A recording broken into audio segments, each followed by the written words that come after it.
Hello, bachcho. Let's read the question. The question says, if a lake is contaminated with DDT, its highest concentration will be found in primary consumer, tertiary consumer, secondary consumer, or both A and B. So, firstly, let's understand the key concept of this question. So, the key concept of this question is biomagnification.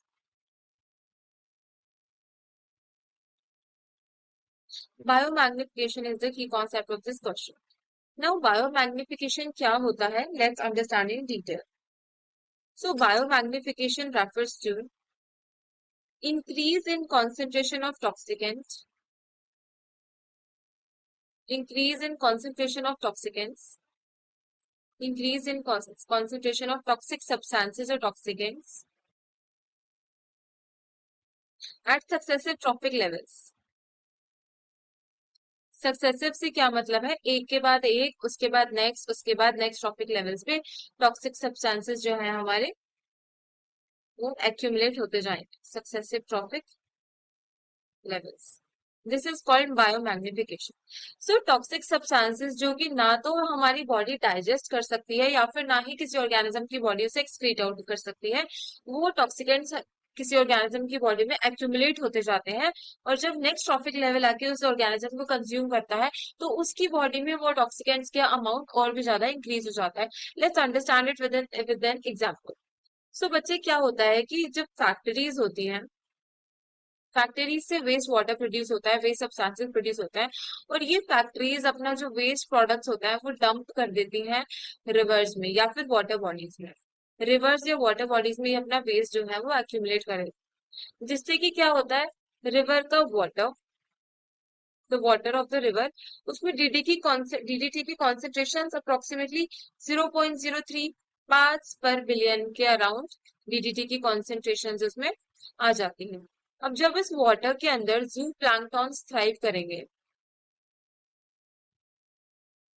जब इस water के अंदर जू planktons thrive करेंगे तो उनके अंदर water DDT की कॉन्सेंट्रेशन 0.045 पर मिलियन के अराउंड एक्यूमुलेट हो जाएगी. अब नाउ इन जू प्लैंक्टॉन्स को नेक्स्ट ट्रॉपिक लेवल कौन सा है? Small fishes. जब इन जू प्लैंक्टॉन्स को स्मॉल फिशेस खाएंगी तो इनमें डीडीटी की कॉन्सेंट्रेशन और ज्यादा बढ़कर अप्रोक्सीमेटली 0.05 पार्ट्स पर मिलियन तक हो जाएगी.